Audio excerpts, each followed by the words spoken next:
Om Sri Lakshmi Narasimhaya Namaha, Valmiki Ramayana, Kishkinda Kanda, Chapter 19. Tara rushes to the side of her dying husband. Summary. Lady Tara rushes out to reach her slain husband while the monkeys' generals seek of her to anoint Angada as king immediately or leave Kishkinda, for Sugreeva and his men may come occupying the city. She chides their advices away and proceeds to meet Vali. She arrives at the place, sees Rama and his brother Lakshmana, her husband Vali and his brother Sugreeva. She faints and wails for the departing soul of Vali. Chapter 19 in detail. That great Vanara king Vali, who is sprawling, agonized by arrows, and to whom Rama gave a reply with well reasoned words, did not find any other reply to be given to Rama. He who is heavily trashed with trees, whose limbs are variously cracked with boulders, and whom Rama's arrow finally vanquished, that Vali fainted at the time of his breathing his last. Tara, wife of Vali, heard that the tigerly monkey Vali perished in fight by the arrow released by Rama. On hearing the very gruesome killing of her husband, that is unpleasant, she is highly anguished and rushed out of Kishkinda along with Angada. On seeing Rama with bow, those very mighty Vanaras that form the escort of Angada are scared to death, and they very quickly fled from there towards Kishkinda. Then, on her way towards field of combat, she saw the monkeys that are frightened and fleeing in disorder, like those animals that have wandered off their herds when their master is killed.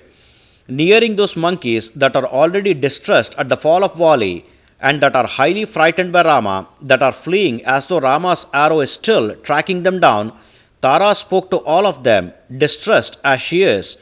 O Vanaras, what for you are running away in utter fright and desperation, leaving off your best king, to whom all of you are ushers? Thus Tara inquired with the monkey, whether or not a cruel brother made his brother to fall for the reason of kingdom with the arrows of Rama, which can surge well from distance and fall on distant target over it. On hearing the words of monkey's wife, those guise-changing monkeys spoke this sentence coherently to Lady Tara, befitting to present time of chaos. Return, O lady, with a living son, and safeguard Angada, for the terminator in the form of Rama is taking away Vali on killing. Shattering trees and massive boulders that Vali hurled at him with thunderbolt like arrows, Rama felled Vali as if by thunderbolt. When the tigerly fly jumper Vali, whose brilliance is similar to Indra, is killed, all this Vanara force felt defenseless and fled. Let the city of Kishkinda be safeguarded, and let Angada be anointed, and when Vali's son Angada is enthroned, all the fly jumpers will stand by him. Or, you staying here is not good, O one with pleasant visage, for those monkeys of Sugreeva will promptly enter our strongholds on this day itself. There are foresters in Kishkinda, some with wives and some without, some hankering after wives, some whom we have victimized, and from them we have very great danger. So said monkeys to Tara. On going a small distance ahead, after listening those words, she whose smile will be winsome, that Lady Tara said this befitting to her personality. Of what avail is a son or a kingdom, or I to myself and my husband, that lion-like monkey with great honor perished? I wish to consign myself at the base of foot of that great soul who is fell down by the arrow projected by Rama. So said Tara to fleeing monkeys. Saying thus, she started to wail and convulse in agony, and slapped her head and chest with both of her hands, while she speedily rushed towards Vali.